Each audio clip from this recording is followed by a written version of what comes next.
Hey guys, welcome back to the channel. Thank you guys for tuning in. It is Friday. We made it to the end of the week, and you know what that means.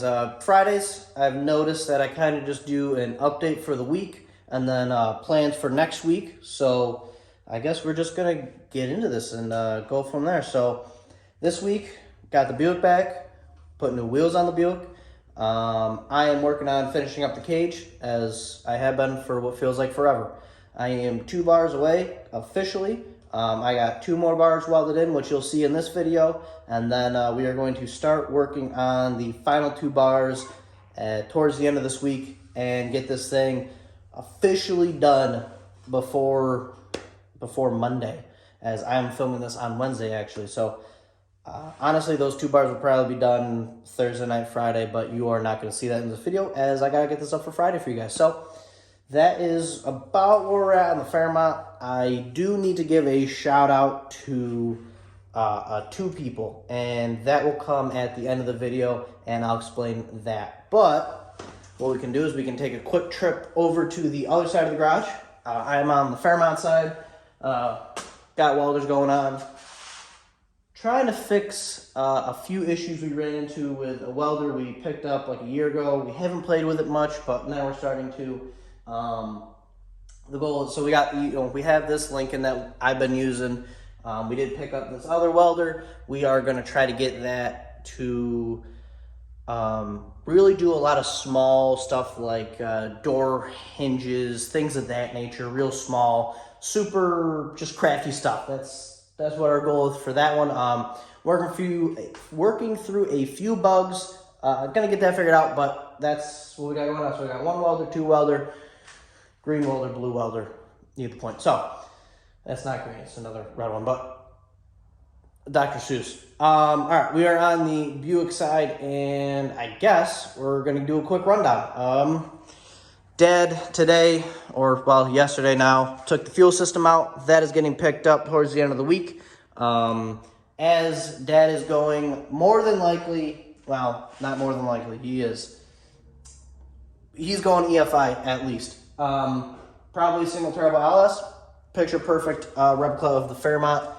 As you guys know, I've said that 1,000 times before already, but that fuel system is not up to par on what we need to do EFI. For a carbureted big block, it was perfect. It was actually probably more than enough, but he does want to make some changes. We are getting rid of the fuel cell as well, because he does want to put it up front and simplify it. I am going to lower the car down and explain another reason why towards the end of the video. So that is kind of update for the week of what we did. You guys are going to now watch me put those 2 bars in on the Fairmont, and then we are going to come back and talk about upcoming things and things about next week. So that's what we got going on. So here's me knocking out 2 more bars on the Fairmont, and then we're going to come back and we're going to talk about next week's plans and what we got coming up in the future.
All right, guys, so here we are. We are in the back of the Buick, looking at all the tin work. So there's a few things that I got to do back here, and one of those things is I got to add a bar from this frame rail up in behind this panel. There is another bar. We're going to do chrome eyelet bar from here to there, both, two each side. And what that is going to do is that is going to help support this thing, as in Dad believes he found a little crinkle in the quarter panels, and he wants to add some more support to this thing. I'm sure that's not the only things we're going to do back here, but that is one of the things. On top of that, it's just going to help stiffen everything up and probably help it work better. The less flex in the chassis, probably the better this thing's going to work and react. But another thing that I think is coming sooner than later is this drive shaft loop is going to get changed. This is going to get cut out and exchanged with a more pro mod looking one. I'll add a picture in it right here. And we're going to replace this one with something a lot like that. Straight from Tim McCamus. They make them, or he makes them. And just a better containment system for the drive shaft, as it the drive shaft goes right here, right next to the driver, and we just want to contain it a little bit better, as we are going to go faster, and it's just a safety thing. There's really nothing other than that. It's a safety thing, and let's make it safe while we can. We got time. Let's just do it. So when I was talking about the fuel system and how we took it from the back and we're going to now put it up front, another reason why is, as you can tell, it's a strut wing, and it's just a pain in the balls some days to take it on and off when you're fueling it and things like that. And since this thing is probably going to be on alcohol, because we won't have to run an intercooler. I mean, it's a race car. It's not a street car. He's not going to drive down the street. We don't got to worry about intercooler, radiator, stuff like that. So, and taking some weight out, we are probably going to go alcohol on this. So it's just, it's one of those things where alcohol, you use more fuel per run. So we are going to have to fill it quite a bit more. So instead of taking the trunk lid off, once every few passes like we used to, it'd be once every pass, and it would just become a pain in the butt. So we are going to take the fuel system out of the back. We might repurpose this for a few other things, maybe batteries, who knows, but we're going to take the fuel system out of it. We are going to move it up front. That's one of the main reasons that, other than this fuel system won't support a EFI turbo deal, we're changing fuels, and we're just going to push everything up front, replace some of the weight we are taking out.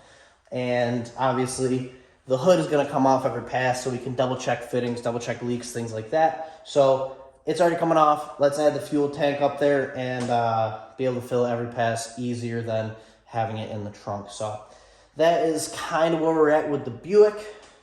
Just quick little updates on that. Upcoming things, I think we are going to start doing that drive shaft loop sooner than later. I'm not 100% sure of his plans, as we talk every day, we work next to each other a lot, but things aren't the same across the board. I don't know exactly what he's doing, but that's fine. That's the last I knew of, that's kind of the plan. I think he's gonna get one of those drive shaft loops coming, and then gonna go from there. So what we do got going on at the Fairmont is, of course, those 2 bars are in. We're now 2 bars away, and I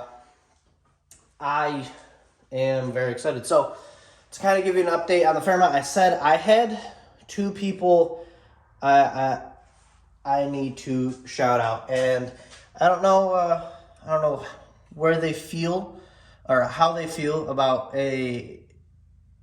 giving a proper shout out, but the 2 people that are watching, you guys know who you are, and I am very thankful for everything.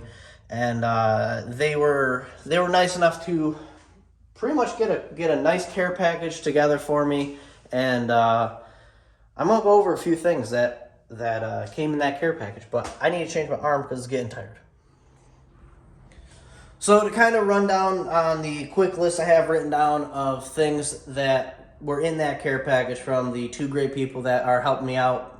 Super appreciative. You know who you are. If you want to be told or you want me to, shout out a company or something like that, just text me. You have my number. You guys are watching, I'm sure, and I appreciate it. But, I mean, things like we got Willwood rears now. We got aerospace fronts. They're a spin mount brake, but I think I can make them work. They came off a Chevelle. I'm almost positive I can get a Chevy product to fit a Ford. It's not the first time, won't be the last time. I think I can make it work. There are, I got a pair of AFCO shocks for the rear, shock mounts, like tabs and stuff to go on the rear end housing, 9-inch axles, because we are going to switch to a 9-inch rear end in this thing. We're going to not mess with the 8.8. We're just going to go straight to a 9-inch for a few reasons. One, the Buick has a 9-inch, so if we want to, change gears, exchange some stuff, we got 9-inch stuff downstairs, and it gives me a lot more options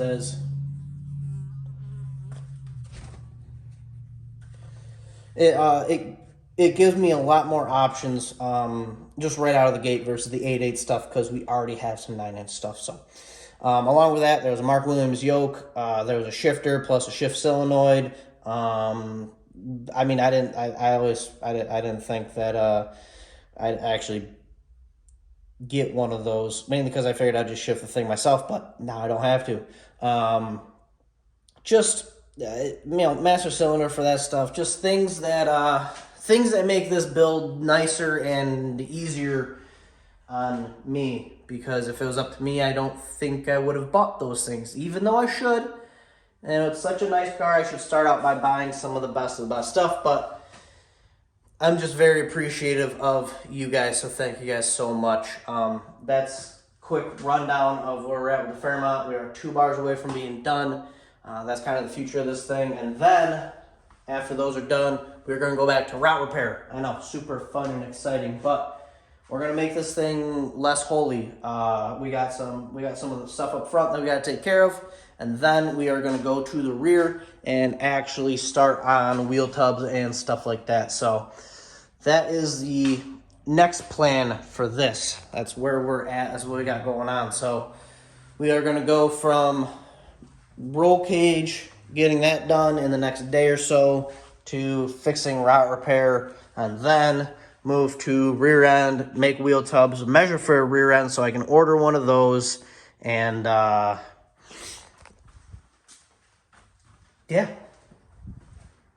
just keep plugging away at this thing every single day. Get closer and closer. It's kind of what we got going on. That's kind of the what we got for what we did this week. That's kind of what we got going on for next week. So that's it. I'm going to wrap this deal up. Thank you guys for watching. Like, share, comment, subscribe. Happy Friday. I will see you guys Monday.